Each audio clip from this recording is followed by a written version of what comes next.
ওম শান্তি। ওম নমঃ শিবায়।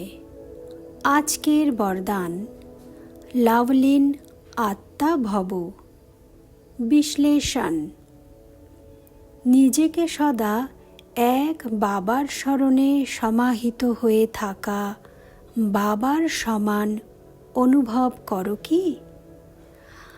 আত্মা যেন বাবার প্রেমে সম্পূর্ণ ডুবে রয়েছে, এমনটা অনুভব করো।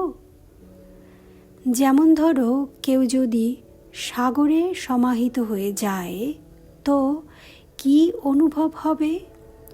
শুধু সাগর ছাড়া আর কিছুই নজরে আসবে না।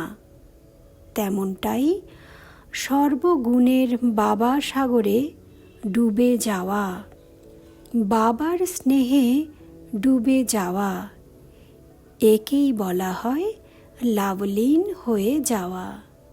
তো আজকে আমরা বরদানে কি জানলাম?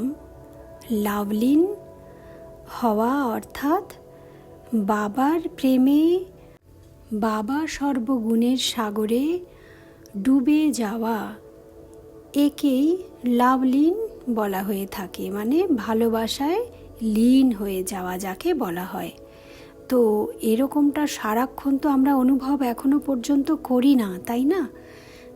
তাই জন্য আজকের এই বরদানটা যদি আমরা মাথায় রাখি, তাহলে অ্যাটলিস্ট কিছুটা সময় বেশি হলেও আমরা বাবার স্মরণ করব। বলা হয় যেমন এই শরীরে 70% আমাদের জল রয়েছে, তো আর বাকিটা অন্য তত্ত্ব দিয়ে তৈরি।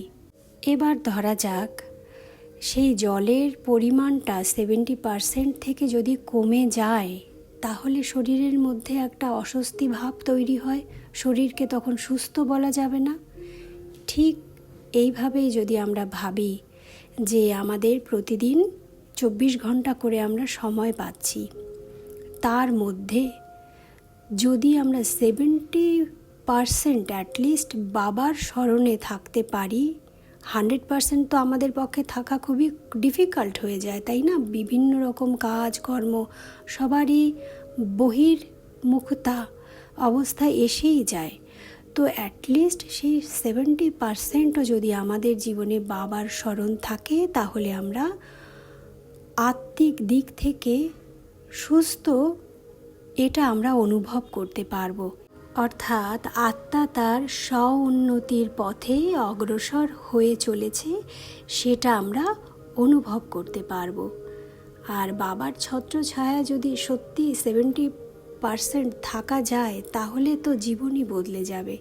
তো আসুন আমরা সকলেই এটা নিশ্চয়ই প্র্যাকটিস করব এবং নিজের উন্নতি অবশ্যই করব। ওম শান্তি।